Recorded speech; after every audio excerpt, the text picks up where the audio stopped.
In one of the greatest works of fiction ever created, a London detective and polymath boasts about how he picked up a priceless Stradivarius violin for just 45 shillings at a pawnbroker's shop in Tottenham Court Road.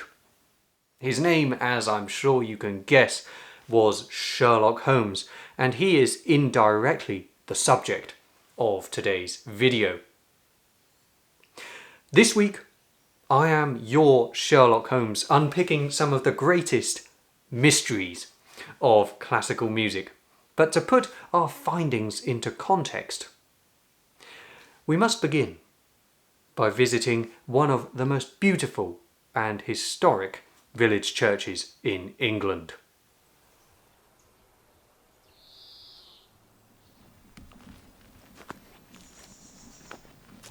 Such an absolute joy to be back in the New Forest again. And today I'm heading to a village called Minstead. This is a church which every single one of you should visit at some stage in your life, even if it's just with me here on YouTube. Not so much for the organ, but for the heritage of the building, and also because of one very important connection.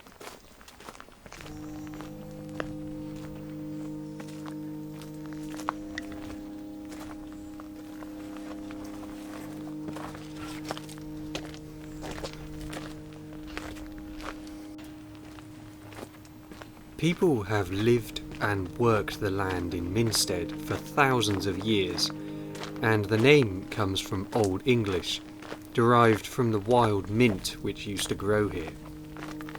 Minstead is listed in the Domesday Book of 1086, but it's our 13th century ancestors I'm most interested in today, because they're the ones who built the church.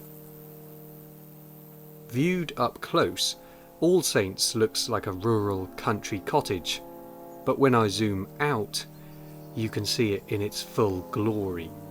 A sacred building with a nave, a chancel and a tower, all built at different times. Just as remarkable is the graveyard, which is particularly magnificent in the midsummer's heat. At the far edge, under an ancient oak tree which has twice been struck by lightning, we find one of the only graves which is shaded from the morning sun. "Steel true and blade straight," it says, a quote from a poem by Robert Louis Stevenson. Etched underneath is the name of the man it commemorates, Sir Arthur Conan Doyle. Conan Doyle was the mastermind behind the Sherlock Holmes stories, and they've secured his fame for well over a century. But he also wrote The White Company, an adventure novel set in and around Minstead, and his wife expressed a wish that the couple be buried here. Conan Doyle was not a Christian, so he was buried as far away from the church as possible at the request of the vicar and church wardens. This is actually his second burial place. The first was in Sussex, but we'll come on to that later.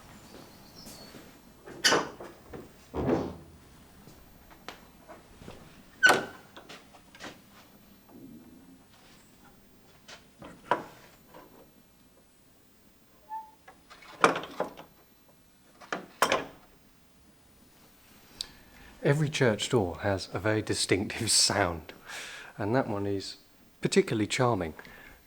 I'll tell you something else which is fantastic. I'm pretty sure we must be the first people to visit this church this morning. It's only just about 9 o'clock in the morning. I came here early because buildings like this have a particular charm, don't they, when there's nobody else around?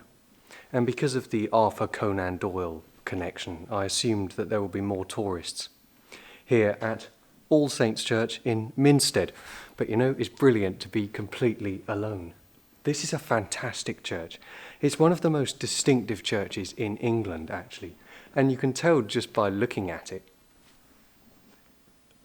It's quite difficult to work out who would be preaching to who in this church. There are so many different corners. The pulpit is a very rare one called a 3-decker pulpit. And there are lots and lots of different alcoves, almost like rooms in a rambling country cottage, and I can see a gallery at the very top. The church is built like this because there wasn't enough money to restore it, so separate families from around the area built their own portion, some of which are accessed from outside the church. And from there they would observe the service. I think some of these different pews, as they were called, are quite luxurious. One of them, I believe, even has a sofa, or did at one stage. It's slightly confusing to work out. There's the chancel, which is always at the east end of a church, with one notable exception, which is St. Aldhelm's in Worth Matravers. But anyway, so that's the east end. That's the south aisle, almost larger than the nave, which is slightly confusing. There are 3 different stories to the west end of the church, and pews underneath. How bizarre. I'm going to need some time to get my head around this church. All Saints is certainly a puzzle. There are so many little rooms that the cruciform layout of the building is slightly undermined. I can't even reach some of these nooks without going back outside to find their private entrances. From different perspectives in the church, each of the wealthy families could worship separately from their labouring counterparts, with all the home comforts like plush seating and even a fireplace. This church is an extraordinary reminder of historic social class distinctions, and without a doubt, it's one of the most intriguing religious buildings in England. All Saints Church in Minstead, a delightful building with an amazing history, but I'm sure you know why I came. Arthur Conan Doyle was born in Edinburgh in 1859, and he trained in medicine there before setting up his own practice in Portsmouth. Somehow, during this time, he had time to write short stories, as well as playing football and cricket, both at a very high level. And he was also a member of the Portsmouth Literary and Scientific Society, where he was secretary jointly with a certain Dr. Watson. Even after Conan Doyle became an eye specialist in London, he continued to write his short stories. These were eventually published in The Strand magazine, and in 1886 he created the character of Sherlock Holmes. This fictional detective became so popular that Conan Doyle even had to resurrect him after killing him off in the 1893 Christmas edition at the hands of his nemesis Professor Moriarty. But when Conan Doyle himself died in 1930, he was initially buried in his own garden in East Sussex, but his wife had always longed for the pair of them to be laid to rest in Minstead, which of course they'd both had a long connection with. They'd stayed there, and The White Company was entirely written in a country cottage in the New Forest. But because of the Second World War, it became difficult to get permission to exhume his body at that time. So the reburial only took place in 1955. But from henceforth began a very long connection between the village of Minstead and the author Sir Arthur Conan Doyle. Today I want to explain something which I've wanted to discuss for a long time on this channel, and that is not just one but three of the biggest mysteries in classical music. Firstly, Mozart's Requiem. Secondly, Albinoni's Adagio. And third, the anonymous Spanish Romance for guitar. In our first piece of detective work, take a look, if you will, at this score.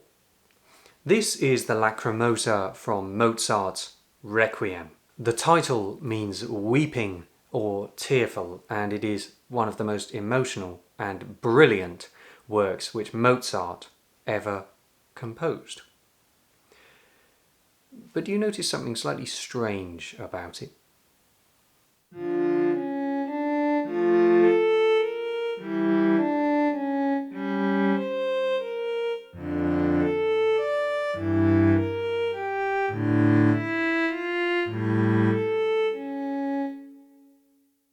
Yes, it appears to be unfinished. It stopped abruptly at the end of that orchestral introduction, and when the voices come in, as sublime as they are written down unaccompanied.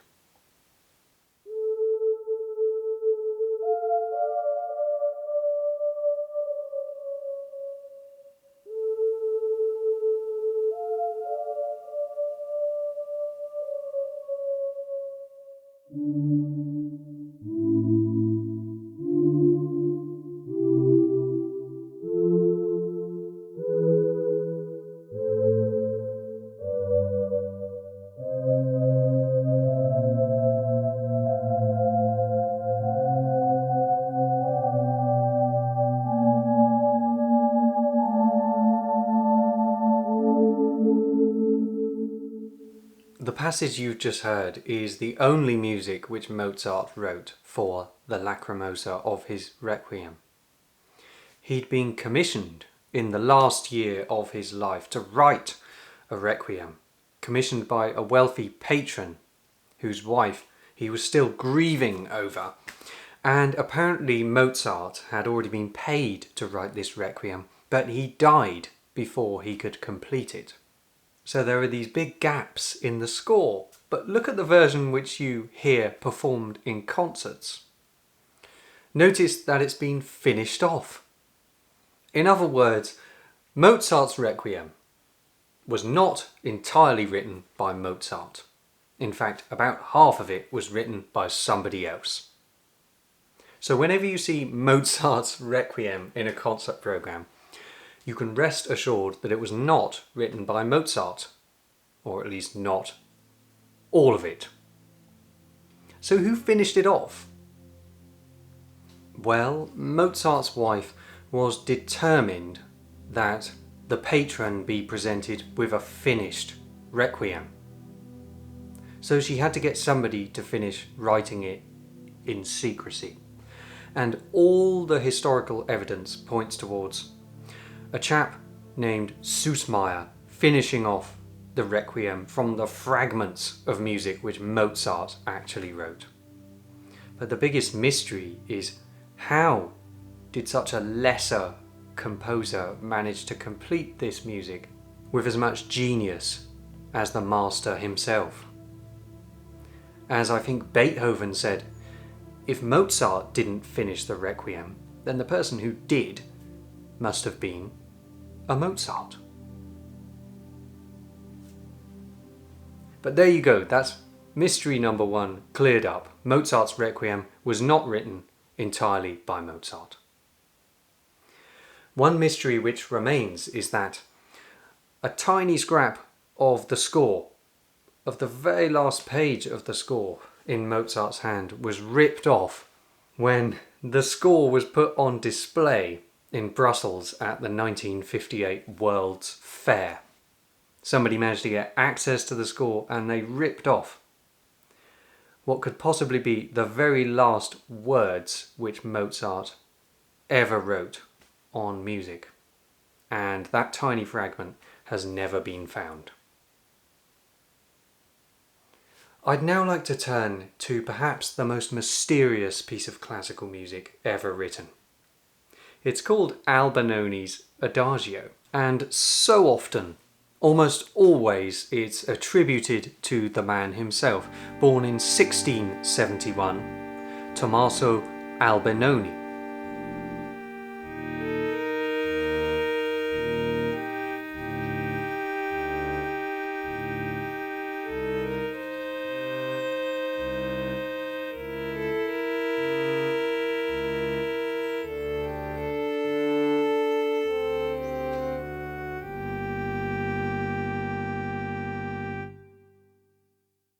I'm sure that everybody watching recognises that piece of music, but I cannot play it in full, and there's a very particular reason for that.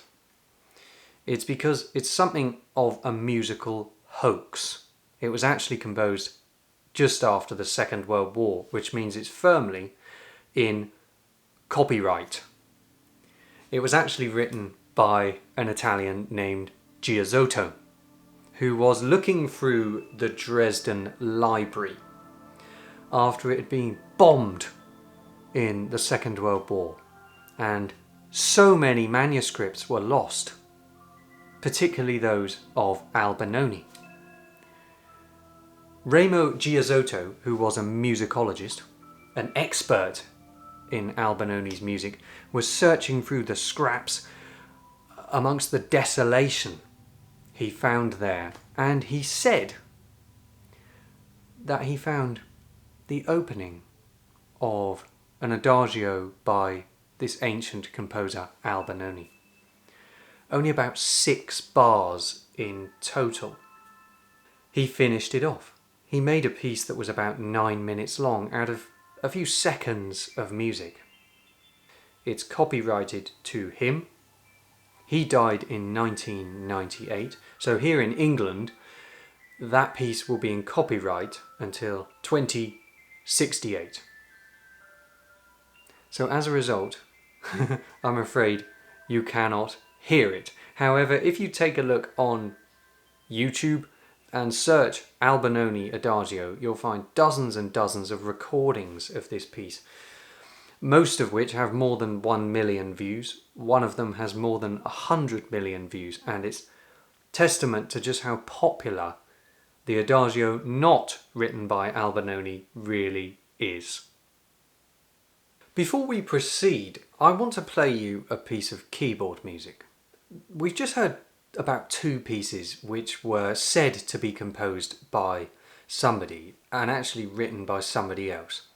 And the question is, how do you finish off a piece of music by one particular composer who has their own musical character and personality and style and genius? How do you finish that off and make it as good as the work of that original composer? Well, when I was at university, we had to study techniques of composition.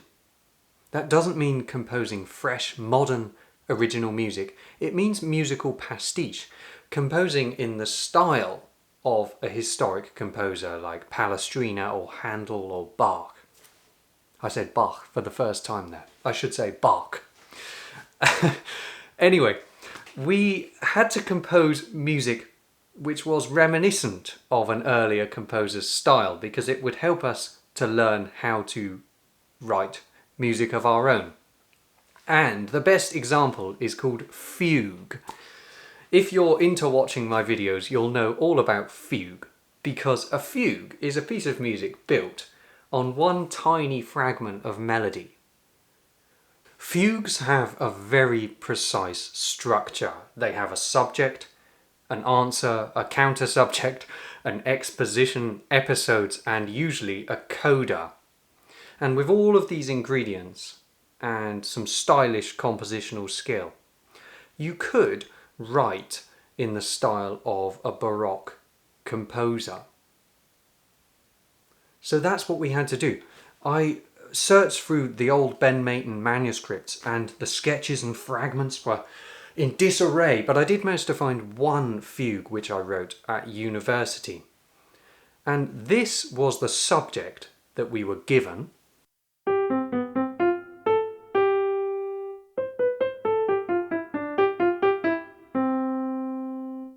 And from that I had to write a short fugue, following the principles of Baroque composition.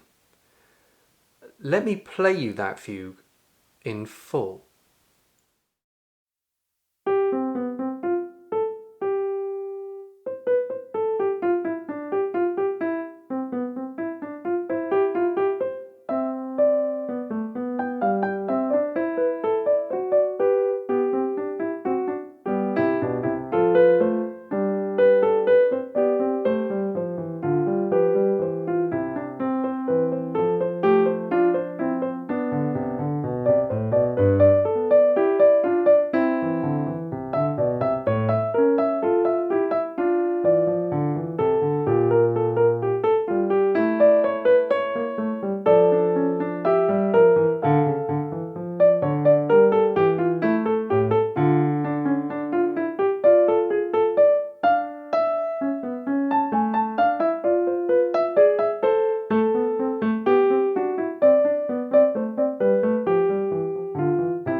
Ben Maton's Fugue in C major. If you are a musical scholar, please don't analyse that piece too much, because it was written by a naive student who was at the same time learning how to do his own ironing and use a washing machine. Anyway, what it shows is that with a bit of time and some study, you can kind of write in the style of another composer. And that is probably how Giussotto's Adagio in G minor could be written in the style of his hero, Tommaso Albinoni. Let's now turn to my final musical mystery. It's a guitar piece called Spanish Romance.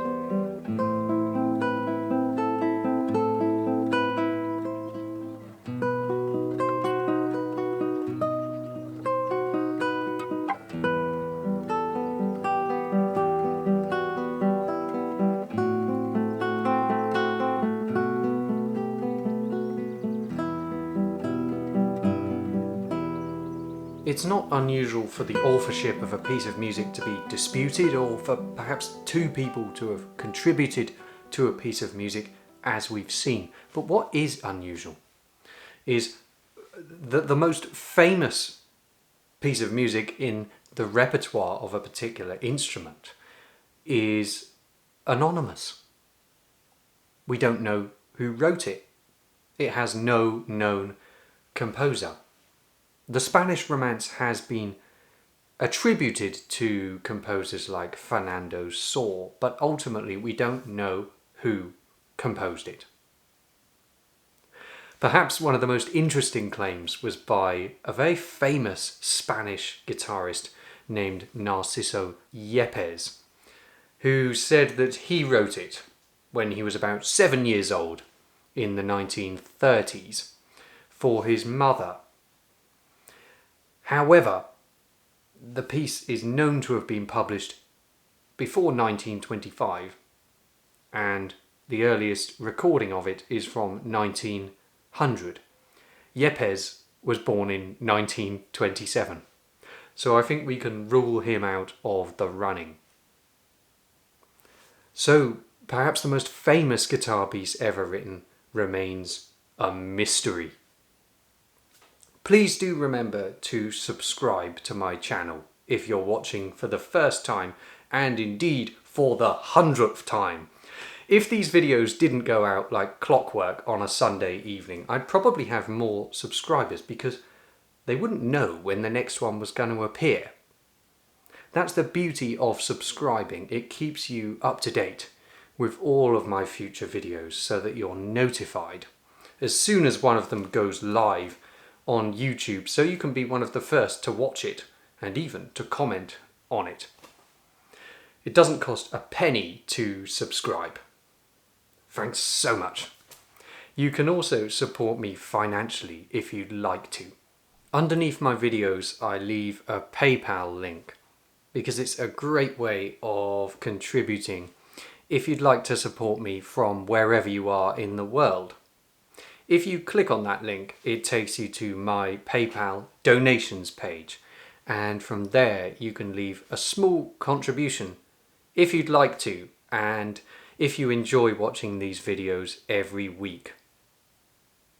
Somebody did comment this morning saying he just watched my video about folk songs, and he said there's some good camera work, some good script. I hope the writing was yours. And he said either you have a large number of staff or you're very talented. Sir, I take that as a compliment, but the fact is all the writing is mine and I have 0 staff. When I'm filming, I have a camera on the end of my arm on a kind of electronic stabilizer, so it looks like there's somebody else there. And I have to film all of the B-roll, as it's called, separately. So the whole project takes considerably longer than the 6 minutes that it took to watch. So your support is truly appreciated if you'd like to help me out with my video making. Thank you so much. I'm going to leave you with a performance by my brother Billy, played on the classical guitar.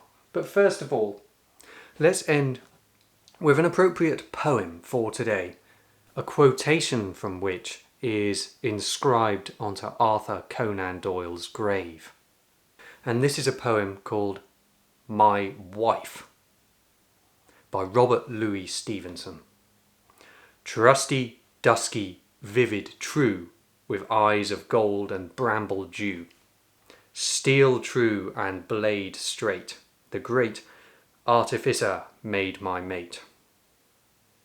Honour, anger, valour, fire, a love that life could never tire. Death quench or evil stir, the mighty master gave to her. Teacher, tender comrade, wife, a fellow farer, true through life, heart whole and soul free, the august Father gave to me. Cheerio.